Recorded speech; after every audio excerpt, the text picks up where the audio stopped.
नमस्कार। आज की वीडियो में बात करेंगे 6th लॉर्ड जब 10th, 11th और 12th हाउसेस में से किसी भी प्लेसमेंट में बैठा तो वो आपके चार्ट में कैसे रिजल्ट देगा। मेरे प्रीवियस वीडियोस में मैंने डिटेल में बात की है कि 6th लॉर्ड है क्या, 6th हाउस क्या है और वो क्यों ज़रूरी है जानना। उसकी इम्पोर्टेंस क्या है, क्यों हमें समझना चाहिए कि 6th लॉर्ड क्या ट्रबल्स दे सकता है। क्योंकि ट्रबल्स के बारे में इसलिए बात कर रही हूँ क्योंकि वो हाउस ही ऑब्स्टिकल्स का है, डिस्टर्ब डेली रूटीन का है, बैड हैबिट्स का है। तो जब वो चीज़ें आपकी डे टू डे लाइफ को अफ़ेक्ट करने लगती हैं, आपकी फैमिली लाइफ को, आपके प्रोफ़ेशन को, आपकी हेल्थ को, तब वो ट्रबलसम है। इवन दो जो डिसीज़ या जो कोर्ट केसेस या आप समझिए ऑब्स्टिकल्स आए 6th हाउस से, वो थोड़े समय के लिए हो सकते हैं। लेकिन अगर 8th हाउस का वहाँ इन्वॉल्वमेंट हुआ, तो फिर वो लंबे समय के लिए भी होंगे और कंटिन्यूस भी होंगे। इसलिए 6th हाउस को जानना ही बहुत ज़रूरी है। और उसके हाउस लॉर्ड जहाँ बैठेगा, हम ये समझते हैं कि वो वहाँ उसकी सिग्निफिकेंस को हार्म करेगा, जिस हाउस में बैठता है। और चाहे फिर और अगर उसमें 6th हाउस और ज़्यादा अफ़्लिक्शन में है, किसी मेलेफिक से, कोई एस्पेक्ट ऐसा है, तब प्रॉब्लम ज़्यादा बढ़ जाती है। इसलिए 6th, 8th और 12th इन हाउसेस को पढ़ना अपनी चार्ट के लिए, ताकि हम ये जान सकें कि प्रॉब्लम आ कहाँ से रही है और कितने समय के लिए रहेगी। प्रॉब्लम का समय जब लंबा हो जाता है, तब वो एक्चुअल में ट्रबल देती है। अगर आज कोई इश्यू आता है और कल आप उसे सॉल्व कर पाते हैं, तो वो उतना लंबा नहीं दिखेगा। ये प्रॉब्लम है उसके साथ। और 6th हाउस जैसे हमारा रोग, ऋण, शत्रु का है, तो ये तीनों ही चीज़ें नहीं चाहिए। हेल्थ आपकी अच्छी रहे, तो आप वो सुख-सुविधाएँ जो 4th हाउस से आई, जो प्रोफ़ेशनल लाइफ़ में गेन 10th हाउस से आए, आप उसको भोग सकेंगे। अगर आपके पास ऋण है, तो कोई बात से फ़र्क नहीं होता कि 2nd हाउस और 11th हाउस आपको कितना गेन्स दे रहे हैं। अगर 6th हाउस में कंटिन्यूअस आपको लीगल ट्रबल्स आती हैं या लोन्स आते हैं, आपके फ्रेंड्स, आपकी फैमिली, आपका 9th हाउस कितना अच्छा है। अगर आपका 6th हाउस अफ़्लिक्टेड है और आपके एनिमीज़ हमेशा आपके लिए ऑब्स्टिकल्स बना रहे हैं, तब फिर 9th हाउस से जो आपको फ़ॉर्च्यून मिलना चाहिए, वो सॉल्व करने में चला जाता है, सर्वाइवल चीज़ें आ जाती हैं। तो थ्राइव करना इंसान तब कर पाएगा जब उसका सर्वाइवल मोड खत्म हो जाए। जब तक वो सर्वाइवल के केस में चल रहा है, तब तक आप थ्राइव करने के बारे में बात नहीं कर सकते। तो ये इसलिए ज़रूरी है 6th हाउस, 8th हाउस और 12th हाउस को समझना। मैं आगे वीडियो में प्लेसमेंट्स की बात करूँगी कि 10th में, 11th में और 12th में बैठा तो कैसे रिज़ल्ट देगा। प्लीज़ वाइज़ली अप्लाई करें अपने चार्ट में और ये भी समझिए कि सिर्फ़ 6th हाउस उस हाउस में बैठ के रिज़ल्ट दे दे, ये 20%, 10% आप कह सकते हैं। 6th हाउस की खुद की उसमें कौन से प्लैनेट बैठे हैं, वहाँ किन प्लैनेट्स का एस्पेक्ट है, 10th का लॉर्ड कहाँ बैठा है, ये सब बातें भी मैटर करेंगी। लेकिन अगर आप लार्ज व्यू में देखते हैं और बहुत सारी चीज़ें कंसिडर करके एक पॉइंट बनाते हैं, तो उसमें से एक पॉइंट ये भी कंसिडर किया जाएगा कि 6th का लॉर्ड बैठा कहाँ? 6th हाउस लॉर्ड जब 10th हाउस में बैठता है, तो 6th हाउस को हम आपकी जॉब से देखते हैं, आपकी सर्विस से देखते हैं, आपके एम्प्लॉइज़ भी जो आपके कलीग्स हैं, वो भी इसमें आ जाते हैं, जो आपके अंडर लोग काम करते हैं, वो भी इसमें आएँगे और 10th हाउस आपके प्रोफ़ेशन का है और प्रोफ़ेशन में मतलब आप बिज़नेस भी देख सकते हैं और जॉब में अगर आप स्विच करना चाहते हैं, इंक्रीमेंट है आपका, आप प्रमोशन चाहिए, आपको अथॉरिटी चाहिए, जॉब से जब आप पर्टिकुलर गेन्स चाहते हैं, जॉब आपके 6th हाउस से आई, लेकिन उसके बाद आपको सर्टेन चीज़ें चाहिए, अथॉरिटी चाहिए, कोई पोज़ीशन चाहिए, वो फिर आप 10th हाउस से देखेंगे। आपका प्रमोशन, आपका ट्रांसफ़र, सस्पेंशन, वो ख़ैर 9th हाउस से भी देखते हैं, लेकिन 10th का भी फिर वहाँ पे रोल आएगा। तो और 10th हाउस अगर लेकिन जब हम बिज़नेस की बात करेंगे, तो वो बिज़नेस फिर हम 10th हाउस से देखेंगे। भले ही एम्प्लॉइज़ को हम 6th हाउस से देख रहे हैं, लेकिन 10th में हम बिज़नेस देखेंगे और बिज़नेस में गेन्स देखेंगे। जो लोग का पब्लिक करियर होता है, पॉलिटिक्स में हुए और ऐसा करियर हुआ जो उनके फ़ादर से ड्रिवन है या अथॉरिटी के साथ है, कुछ गवर्नमेंट के साथ है, तो वो भी फिर हम 10th हाउस से देखते हैं। ये बहुत सारी प्लेसमेंट्स में 10th हाउस आपका प्रोफ़ेशनल लाइफ़ में कंसिडर किया जाता है। जब आप सोसाइटल गेन्स देखते हैं कि आप अथॉरिटी में हैं कि नहीं, फ़ेम है कि नहीं, पैसा, हायरार्की क्या सब चीज़ें आएँगी, वो 10th हाउस आ गया। तो इसलिए 6th और 10th की इम्पोर्टेंस आपकी प्रोफ़ेशनल लाइफ़ में बहुत है। अब जब 6th का लॉर्ड 10th में बैठा तो ये मिक्स्ड रिज़ल्ट दे सकता है, क्योंकि 6th का लॉर्ड 10th में बैठ गया, अब वो अपने से 5th चला गया और अच्छी अथॉरिटी फ़ेम के लिए वाले पोज़ीशन में चला जाता है। तो 6 के लॉर्ड के लिए तो अच्छी बात है, लेकिन 10th का लॉर्ड यहाँ पे सफ़र कर सकता है, 10th हाउस यहाँ पे सफ़र कर सकता है। तो ये समझना पड़ेगा कि 10th हाउस का अफ़्लिक्शन कहाँ है कि नहीं, 10th का लॉर्ड कहाँ है, और 6th हाउस का जो लॉर्ड है वो कैसी कंडीशन में कंजंक्शंस बना रहा है दूसरे, और 6th हाउस इटसेल्फ अफ़्लिक्टेड है कि नहीं, तब इसके रिज़ल्ट बता पाएँगे। लेकिन कुछ अंडरलाइन रिज़ल्ट्स हैं जो ये दे सकता है, उसमें से एक आता है कि आप अपने वर्क प्लेस पे आपको जिस अथॉरिटी और हायरार्की की बात मैंने की, उसमें ऑब्स्टिकल देगा। आप अगर चाहते हैं, आपका हो सकता है प्रमोशन रुक जाता है बार-बार, भले ही आप अच्छा काम करते हैं, लेकिन जो पोस्ट आप अचीव करना चाह रहे हैं, वो नहीं कर पा रहे हैं। या आप इसी बेसिस पे अथॉरिटी के लिए अपनी जॉब चेंज करते हैं कि आपको दूसरे जगह पे मिलेगी वो पोजीशन, लेकिन किसी कारणों से वो भी रुक जाती है। या फिर आप बहुत जल्दी-जल्दी अपनी सर्विस में ट्रांसफ़र देखते हैं because of the higher authority के साथ अगर आपके कोई क्लैशेज़ हो जाते हैं तो। या सस्पेंशन देखते हैं जस्ट बिकॉज़ आपकी हायर अथॉरिटी के साथ नहीं बन रही है। यहाँ ये प्रॉब्लम देता है। ये प्रॉब्लम है लोगों के साथ जिनको प्रमोशन नहीं मिल रहे हैं, जो रेगुलर फ़ेस कर रहे हैं ऑब्स्टिकल, अपने कलीग से ऑब्स्टिकल फ़ेस कर रहे हैं अपनी प्रोफ़ेशनल लाइफ़ में। या ऐसे लोग जो पॉलिटिक्स का शिकार हो रहे हैं अपनी प्रोफ़ेशनल लाइफ़ में, वहाँ इन लोगों को कंसिडर किया जा सकता है। ऐसा हो सकता है कि बहुत अच्छे हैं अपने काम में, बहुत अच्छे से अभी तक अपने जिस भी लेवल पे हैं, उस लेवल पे इन्होंने बहुत अच्छा काम किया, अपने कलीग्स के साथ भी, एम्प्लॉइज़ के लिए भी। लेकिन सर्विंग लेवल पे ही रह गए हैं, बॉस लेवल पे प्रमोशन नहीं हो पाया है। तो this might give them obstacle in their professional life. और ये जो बात मैंने अभी बताई कि 6th हाउस का लॉर्ड जब 10th में बैठा तो आपके कॉलीग्स आपके लिए ऑब्स्टिकल्स बना सकते हैं। ये ज़्यादा प्रोमिनेंट हो जाएगी अगर 6th हाउस भी अफ़्लिक्शन में है तो। फिर ये स्ट्रॉन्ग ऑब्स्टिकल्स बनाएगा, और ऐसा हो सकता है कि इनको ह्यूमिलिएशन देखना पड़े अपनी जॉब में, कोई थोड़ी डिसरिस्पेक्ट देखनी पड़े, और इनकी जो प्रोफ़ेशनल लाइफ़ है, जो जॉब है, वो भी एक स्टेबल ना रही हो, सर्टेनिटी ना आई हो कभी। ये हमेशा एंग्ज़ियस रहे हैं अपनी बात को लेके, अपने प्रोफ़ेशनल लाइफ़ को लेके, अपने करियर को लेके, और जो पोस्ट ये होल्ड करते हैं, उसको लेके भी इनको हमेशा एंग्ज़ायटी रही है, क्योंकि सपोर्ट नहीं आ रहा है।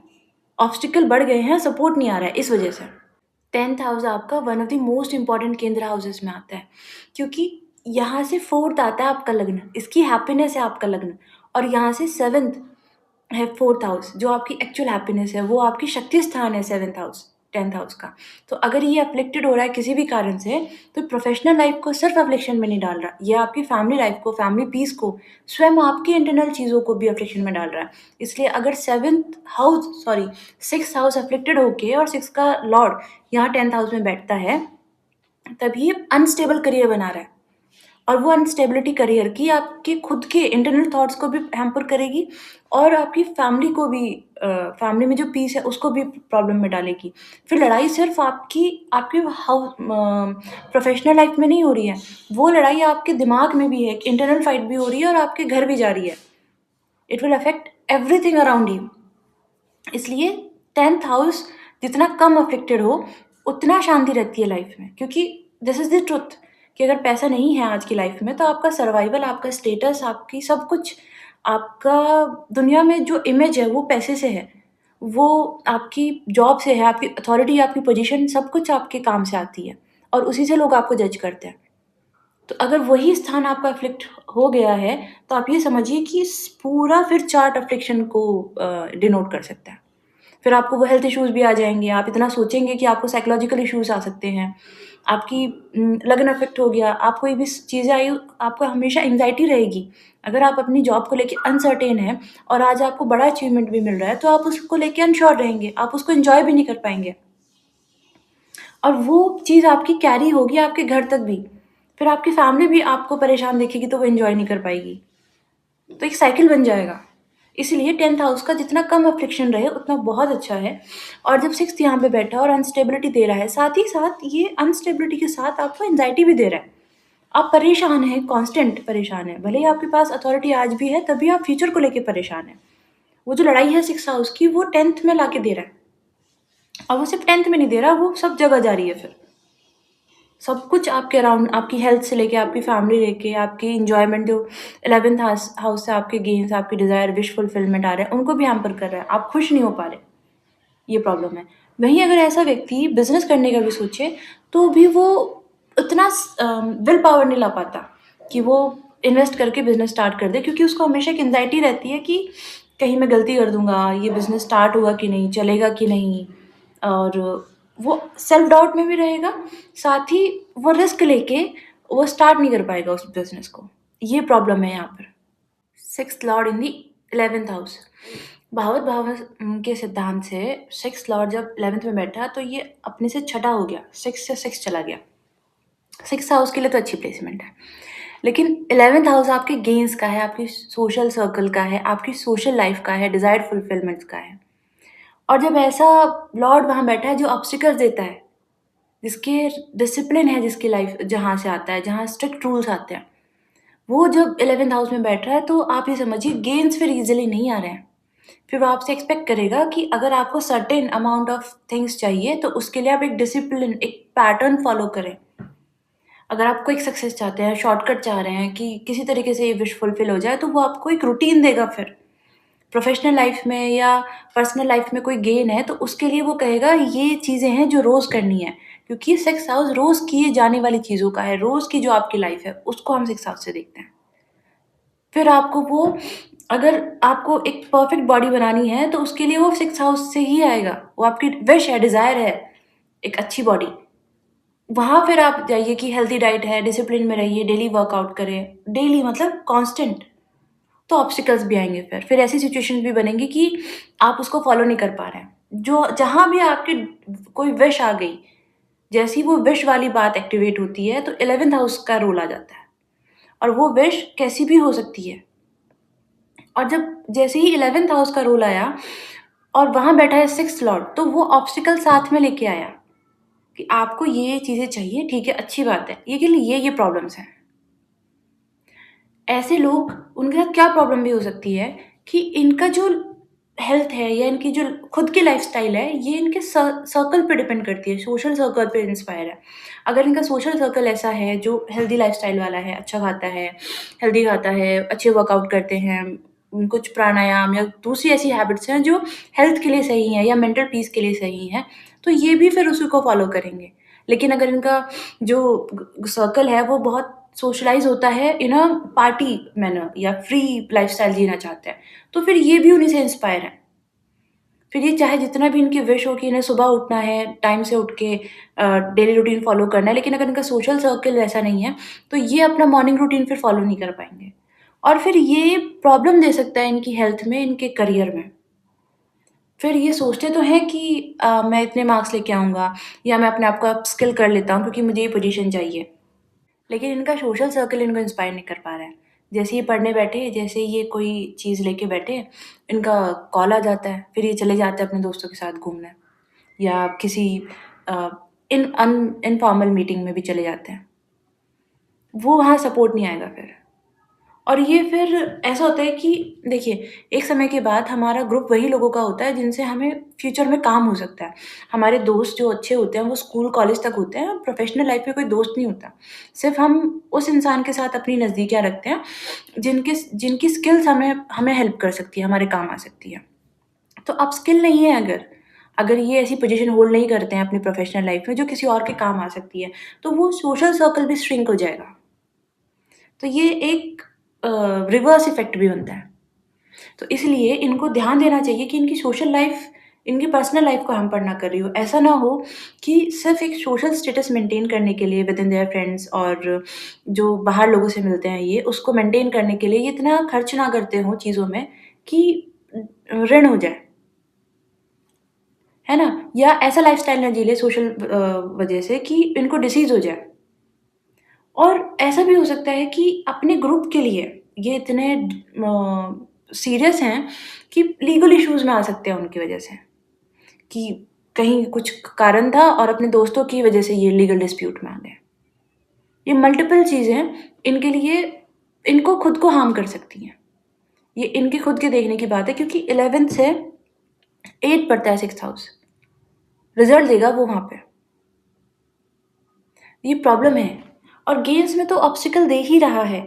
अगर जितना फ्री लाइफ जीने की कोशिश करेंगे, रूटीन फ़ॉलो नहीं करेंगे, डिसिप्लिन में नहीं रहेंगे, डाइट फ़ॉलो नहीं करेंगे, अपने आप को अपस्किल नहीं कर रहे हैं, वो फिर अल्टीमेटली इनके गेन्स में प्रॉब्लम देगा, इनकी विश फुलफिल नहीं होगी।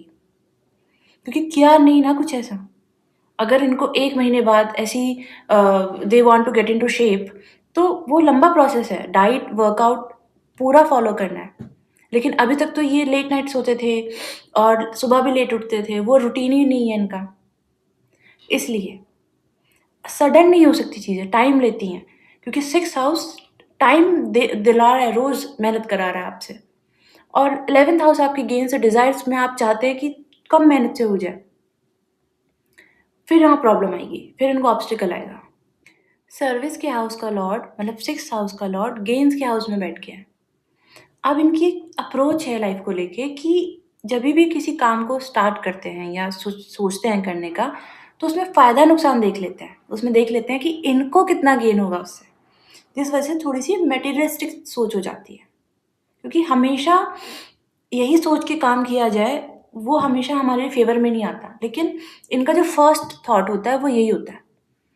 और जैसे मैंने बताया कि इतना ईज़ी नहीं होगा गेन्स आना। तो भले ही इन्होंने ये सोच के किया था कि इनको कितना फ़ायदा होगा, इन्होंने पूरी मेहनत भी की उसमें, लेकिन जो रिज़ल्ट आएगा, फिर वो इनके अकॉर्डिंग नहीं आता, तो डिसअपॉइंटमेंट आती है। और वो डिसअपॉइंटमेंट साइकिल में बदल जाती है, क्योंकि जब ये नेक्स्ट टाइम काम करेंगे, तो इन्हें लगेगा कि लास्ट टाइम जो मेरा प्रॉफ़िट नहीं आया था, इस बार मुझे उससे ज़्यादा लेना है। Then it creates a trouble for them, mental trouble especially. 6th lord in the 12th house. 12th house है हमारे एक्सपेंसेस का। और मैंने पहले भी बताया है कि सिर्फ मॉनेटरी एक्सपेंसेस नहीं, आपकी ऊर्जा का भी जहाँ व्यय हो रहा है, वो 12th हाउस है। फिर हॉस्पिटलाइजेशन, जेल, आइसोलेशन और अपने स्थान से फॉरेन लैंड, अपने स्थान से दूर चले जाना, जैसे जहाँ सी क्रॉस होता है, वो जगह फॉरेन लैंड बताता है 12th हाउस। और 6th हाउस आपके लीगल डिस्प्यूट्स है, आपकी हैबिट्स है, डेली रूटीन्स है, ये सब आ रहा है 6th हाउस से। तो ऐसा हो सकता है कि आपका जो खर्च हो रहा है, वो बीमारियों पे हो रहा है या फिर लीगल इश्यूज़ में हो रहा है, डिस्प्यूट्स में हो रहा है, just to counter your enemies आपका खर्च हो जाता है बहुत सारा। या अपना जो डेली लाइफ़स्टाइल है, उसको मेंटेन करने में आपका बहुत एक्सपेंसेस होता है। जो आपकी डाइट है, जो जो जितने जिम क्लासेस आपने जॉइन की हैं, जितने योगा क्लासेस आपने जॉइन किए हैं, तो वो जो एक लाइफ़स्टाइल मेंटेन करना है, उसको मेंटेन करने के लिए आपके एक्सपेंसेस हो रहे हैं। एक और प्रॉब्लम हो सकती है, क्योंकि हम यहाँ प्रॉब्लम की बात मेजरली कर रहे हैं, तो क्योंकि 12th हाउस एडिक्शन देता है और 6th हाउस हैबिट देता है, तो ऐसा हो सकता है कि कोई बुरा एडिक्शन बन जाए, कोई बुरी आदत बन जाए और वो फिर आपको हेल्थ इश्यूज़ दे दे, वो आपका खर्च कराए। 6th हाउस लॉर्ड जब 12th हाउस में बैठा, तो एक बात ये करा सकता है कि आपकी जॉब या आपका जितने क्लाइंट्स आते हैं या आप जिस कंपनी में काम करते हैं, वो एमएनसी है और वो ओवरसीज़ डील करती है। या खुद आप ट्रैवल करते हैं, फॉरेन ट्रिप्स पे जाते हैं, फ्रीक्वेंट ट्रैवल करते हैं। अगर आपकी जॉब भी फॉरेन में नहीं है, तो आप बहुत ट्रैवल करते हैं अपने जॉब की वजह से या एमएनसी से तो है, हमेशा ऐसा कनेक्शन रहा है आपका। दूसरा डिस्टर्ब स्लीप दे सकता है। तो ऐसा हो सकता है कि आप एमएनसी में काम करते हैं और वो जो टाइम ज़ोन है वो डिफरेंट है। तो आप जो इंडिया में मतलब जहाँ पे भी आप रहते हैं उस समय ना सो के दूसरे समय पे सोते हैं। तो ये भी एक साइकिल बना सकता है। Because of your work your sleep is getting disturbed और because of your habits your sleep is getting disturbed. Sleep disturbance का ज़रूरी नहीं कि हमेशा प्रॉब्लम ही होती है काम की वज़ह से या पर्सनल लाइफ़ की वज़ह से। कुछ लोगों को नेचुरल नींद डिस्टर्ब ही आती है। वो भी एक ये कारण दिखा सकता है। ये प्लेसमेंट स्लीप रिलेटेड इश्यूज़ थोड़े ज़्यादा दे सकती है। तो ऐसा हो सकता है कि ऐसे लोग स्लीप वॉकिंग करते हों या डरावने सपने जिन लोगों को आते हैं या जिनके स्लीप साइकिल की वज़ह से उनकी हेल्थ प्रॉब्लम आ गई है या उनकी फैमिली लाइफ़ में इश्यू आ गया। जैसे मैंने अभी बताया कि हो सकता है उनकी शिफ्ट ऐसे टाइम की है कि वो अपनी फैमिली को या खुद को समय नहीं दे पा रहे हैं, अपनी हेल्थ पे समय नहीं दे पा रहे हैं। और जभी भी वो सोते हैं तो वो पीस नहीं आ पाती उनके सोने में, डिस्टर्ब है, ट्रबल्स है यहाँ पे। ऑब्स्टिकल दे रहा है वो आपके स्लीप में। इस प्लेसमेंट के साथ एक प्रॉब्लम ये आ सकती है कि ऐसे लोग हो सकता है जॉब करने या अपने किसी इवेंट को अटेंड करने फ़ॉरेन जाएँ अपनी जॉब से रिलेटेड और वहाँ कोई लीगल इश्यू फेस करें या लिविंग स्टैंडर्ड जो सोच के गए थे वैसा ना हो या फिर हेल्थ इश्यूज़ बहुत आ गए हैं, शायद खाने की वजह से या वेदर की वजह से। तो इनको हेल्थ ट्रबल्स आ गई हैं वहाँ जाके और एक्सपेंसेस इनके बढ़ गए हैं। तो ऐसा नहीं है कि इतने हेल्थ इश्यूज़ नहीं है कि छोड़ के वापस आएँ जॉब, समझिए अगर कोई बाहर गया है और उसको बहुत सीवियर हेल्थ कंडीशन है तो वो छोड़ के वापस आ गया। लेकिन इतना है कि कांस्टेंट ही हम वहाँ रहेंगे भी और दवाई लेते रहें। इनका खर्च रहता रहे, इनके हॉस्पिटल के विज़िट रेगुलर हो जाएँ।